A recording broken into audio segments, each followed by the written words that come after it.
Hey guys, Dr. K. Gorgeous day in June. It's been actually hot in Chicago. We've got the Tundra sitting here. They did the road.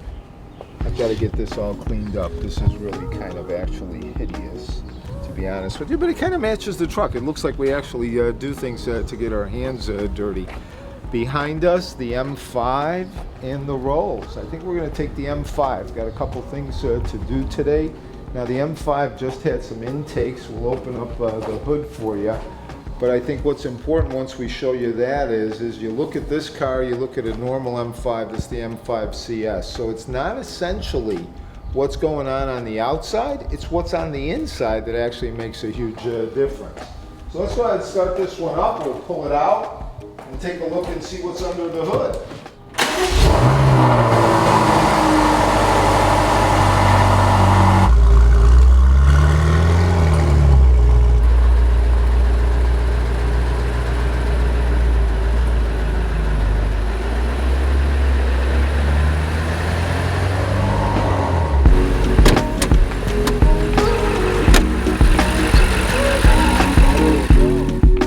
So here's the eVenturi intakes, and actually pretty impressive. All carbon fiber. It actually looks pretty nice. So again, you close the hood, you don't understand why something is successful. Again, it's what's on the inside. Same thing with people's lives. On the outside, there's a certain shell. You don't know why they excel and do the things that they do. It's because of the things that are on the inside. This is actually fun. You could actually see all the carbon fiber coming through from the intakes there. So we'll take it for a little spin. This is actually the first time I'm driving it. Michael has had it for a while. He's been driving it, but I haven't driven it yet. So we'll take it for a little ride. Okay, so we're in the M5 CS. Time for a little bit of storytelling, maybe a little bit of cars and coaching while we run some errands. So as I was saying, right, you look at the outside of something, you really don't know what's happening under the hood per se. And people are essentially no different, right? You look at somebody, you try to determine why they're so successful. And I think one of the things that happens is we're constantly focused on the end product. And you have everybody now saying, oh, look at, he's got this amount of money and he's got this, I want that. It's not the end product you have to look at. It's the process that people take in order to get the end product. So if you want to have more, you have to become more. It's that simple. You can't just wish and hope to get that end product, you know? And we always say, oh, you know, somebody's screwing up my life. The only person screwing up your life is you. You are ultimately responsible for everything that you do. So take those things on the inside, underneath the hood, and adjust them to get the performance that you want out of life, to be able to chase the goals that you want out of life. Those are the extremely important things that I think we forget. And if I don't stop, we're going to get smashed. So that's an important thing as well. But yeah, I mean, that's really the catch. We sit and we blame everybody and we blame outside circumstances and we don't work on what's under the hood. Our important pieces, our mindset, our attitude. I'm just as guilty as anyone else. I know a lot in terms of self-development. Do I always do it? No, I don't. And I think Marcus Aurelius said, the worst addiction is comfort. And I think that's true. And that's where we all vacillate to. We vacillate to being comfortable. Brewer, in his book, I think, Unwinding Anxiety, had a tremendous definition for addiction. His definition was this: addiction is continually doing something despite negative consequences. So that's extremely important, right? Because you keep doing something, but your end result isn't what you really want. And we keep doing that over and over again. So take a look at your own life. It's that comfort piece. If you're addicted to comfort, you're going to sit on the couch, watch Netflix, eat popcorn, because that's what's comfortable for you. Getting outside of that comfort zone is what's going to actually make a huge difference for you. So yeah, I think that's the important piece. The important piece is really being honest to yourself, understanding that you're the person that's responsible for your life. And then the other thing that I tend to see, and I'm guilty of this as well, is that people want to continually get knowledge. and we've talked about this numerous times before, knowledge isn't power, right? It's the action of the knowledge. And sometimes you could use all of the knowledge that you're trying to gather, and you actually use that as a form of procrastination to stop yourself from actually doing something that's going to benefit you. So you feel like you're doing something because you're collecting this knowledge. But in reality, that's not helping you unless you actually act. So we have to learn to be able to act on our knowledge. That's what makes the difference. And like I say, I am not holier than thou. There's things that I could definitely improve, and I try little by little, but then you go back to the addiction of comfort, right? And by that definition of Brewer, doing things despite negative consequences, everybody has a lot of addictions, right? Shopping, eating, watching TV, not sleeping properly, not taking care of our health. So it's really important to step back, take a look at where you are, and decide what's going to move you forward. And realize that no matter what you do, it's going to be uncomfortable. We just don't remember. When we were kids and we kept falling down before we learned to walk, I'm sure it was uncomfortable for us. But we were determined to be able to move forward. And it was through the failures of falling on the ground, cracking our head, going to get stitches, that we actually learned to walk. Life is really no different. Go back to the simplicity of the things that you did to be able to get the skills that you have now and institute them to take you to your next level. No, so I'm actually driving with Elia. He's doing the video. So when people think that I'm filming this myself, not essentially true, because obviously safety is important. But we were just talking about accountability, and that's huge. Accountability and discipline. The ability to do things, to see that eventually things will get better. It's just that we want everything so fast. And we spend all of our time worrying about what's going to happen in the future, that we actually don't look at the things that we're doing in the present that's going to change the future, right?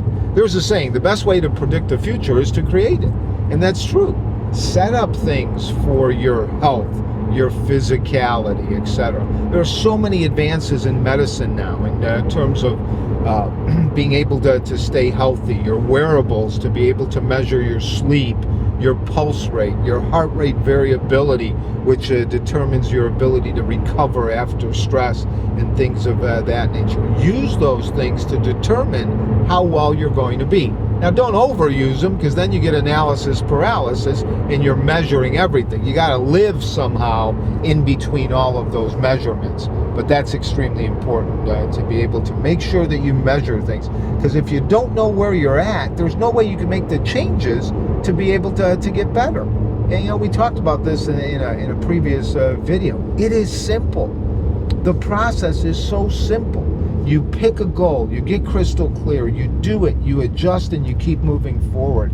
It's just that it's not easy because of our addictions to comfort, because of the way that we look at things, and our ability to constantly blame someone else for our problems. Anytime something goes wrong, what usually happens is there's a series of how we blame.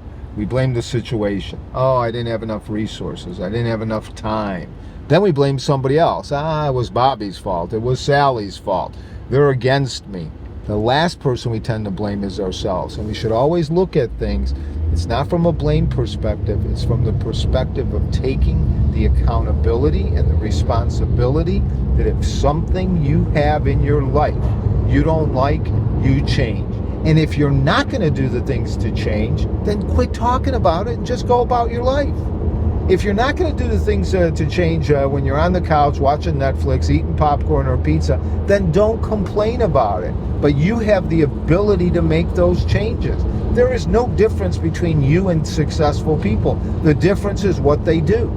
Your life is created by what you do, your daily habits. Your daily habits determine what your life is going to look like. Who you surround yourself with determines what your life is going to look like. So these aren't concepts that I dreamt up and I'm a genius. These are things that have been around during Marcus Aurelius's times, and Epictetus and Aristotle and Plato. It's simple, but not easy. Actually really comfortable in this car. You could actually feel the increased power. You could hear it. I don't know if you hear it, Elia. Yeah. I mean, there's definitely a difference with the intakes. Out of all of the cars, for a daily driver, as well as being sporty, this is probably the best car you could have. I mean, don't have a lot of room in the back. You got 2 buckets back there compared to a bench seat. But, you know, it's a sedan. You could actually take 4 people, but you definitely, from a power perspective, if I'm not mistaken, this is the most powerful in terms of horsepower BMW that they make, even faster than the M8. I think we did a video on that, some 600 plus, and I don't know what it is now that we actually adjusted it with the intakes and the tune that is there. So thanks to Dynamic Detailing for doing that. But definitely a comfortable car, and we definitely drove it. I think we're over 30-some thousand miles on this car, so we definitely, this was one that I always laugh about, because you have what your intentions are and then you have reality. With a lot of the cars that we buy, when I sit down with my son Michael and he says, that's a car we're going to take and we're going to wrap it and we're going to put it up in the lift and we're never going to drive it. The cars that he says that about are usually the ones that have the most miles. So, but being able to drive it, I think, is important. I think, again, balance. With anything in life, it's balance. If you have something and you're not using it and you don't enjoy it, what's the purpose of actually having it, right? So it's not that you're chasing the material things. Life isn't collecting all the material things. Life in reality is being able to have the experiences. It's the experiences in life that make a true difference. You know, sometimes we use car analogies, and so why is the Rolls Royce so expensive? It's probably over expensive. Probably shouldn't have paid what I paid for it as compared to a different car, right? And it's really the time and the value, right? So it's different. It's unique. Things that are unique tend to have more value because they're not common. Well, from your perspective, you have the ability to create value, not only for yourself, but for others. And as you create value for others, that's where you tend to prosper. Now, you could prosper financially from the value that you're creating for others, but you could also prosper from experiences and things of that nature. So always remember, bring the best value to any situation that you have. And again, doesn't mean monetary value. It could be value in terms of results and things of that nature. Extremely important. So that's why you're paying more for other cars. They're unique. They take more time to go ahead and actually create. You look at the Rolls, all handmade, right? So people are going to pay for that value. It's no different for what you do with your life. If you're run-of-the-mill and do the same thing that everybody else does, you'll fall into that same category. Not criticizing. If that's what you want, fantastic. But if you want to differentiate yourself, you have to do things differently, and you have to bring value either to your relationships, to your customers, etc. So I'm sure you guys have heard the story, not the story, but the comment, I think Jim Rohn made it, that you are an average of the 5 people that you hang with. And I think they've done some things to actually disprove that. But what they didn't disprove is who you hang with definitely influences you. I mean, we know this from whether we're in grammar school or high school. The people we hung around with are the habits that we tended to pick up. If every Friday night you go out with a group of friends that are going to go bowling, eat pizza, smoke cigars, and drink beer, odds are you're going to cave and be able to do the same thing. So that's why if the 5 people you hang with, you meet at a gym and you guys all work out, that's going to go ahead and create what your future is going to look like. But proximity is important. The ability for you to have a network, to be able to count on, to be able to go ahead and grow your business off of is extremely important. I don't think any successful people, unless they hit the lotto or do something that really just entails one person, can be as successful as they want to be without having a strong network. So you have to be very careful as to who you hang around with.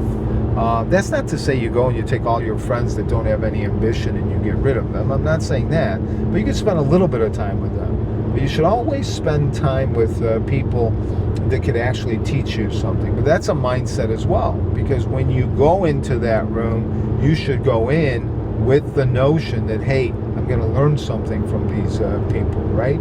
Don't, you know, there's a saying, someone who thinks they know everything can't learn anything. And I think that's a very important saying, right? And sometimes I'm guilty of that. I know that. I don't need to know. No, but if you open up your mind and you say, hey, what can I learn from that? That's when you start actually growing. And you start exponentially learning things because you're taking other people's experiences and you're applying them to yourself. You're taking their failures and their end result. Now you know things not to do. So it's important. Keep your eyes open. Keep your ears open. And kind of keep your mouth shut. Because the more you listen, the more you learn. You know, we're always talking about fundamentals, and I think the people that have the strongest fundamentals, rather, are those that are the most successful in life. And by fundamentals, what do we talk about? We talk about health, we talk about physical health, mental health, spiritual health, then our relationships and things of that nature. The thing that's extremely important, and I'm just as guilty, again, you know, I'm sharing these things so that you learn from my failures, not because I'm some type of genius, because I'm not. I'm not going to be on the cover of Men's Health next month. Maybe 2 months from now I may be, but not next month. But remember, the most important things, you got to work on them every single day. Work on your body. Your body is it's kind of like your billboard, right?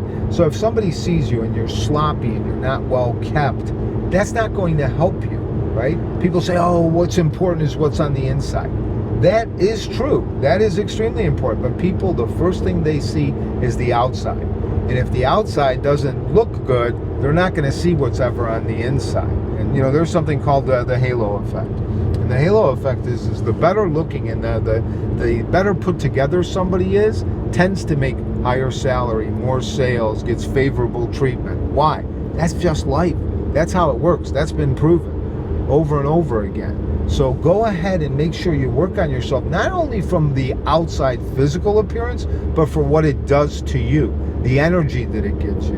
You know, being physically fit allows you to have the energy to actually carry out all of your plans and all of your goals. If you're constantly tired and not sleeping, number one, you're not thinking right. Number two, you don't have the physical ability to carry out the goals that you have. So work on the fundamentals daily, reflect on them in the night, and then work towards your goals. It's really hard to be able to run a race in a car, right? What do? They make sure everything is working when you go on a rally or you're in F1 races, right? Everything's got to be working on the inside to get that end result. Well, you're no different. They're not gonna go ahead and run the race on 3 tires. So why are you doing that to yourself? So ran to Starbucks, got a couple errands done. It was nice taking the M5 CS out. I think the intakes have made a difference. I feel the difference driving. I hear the difference in the sound. And again, remember, all of that work was done underneath the hood. The important thing for you is work on yourself. Work on what's on the inside. I think Jim Rohn says, you know, work on your job, you'll make a living. Work on your life or yourself and you make a fortune. And that's important. Work on all of the characteristics and the fundamentals. You take care of the inside, all the outside stuff will come.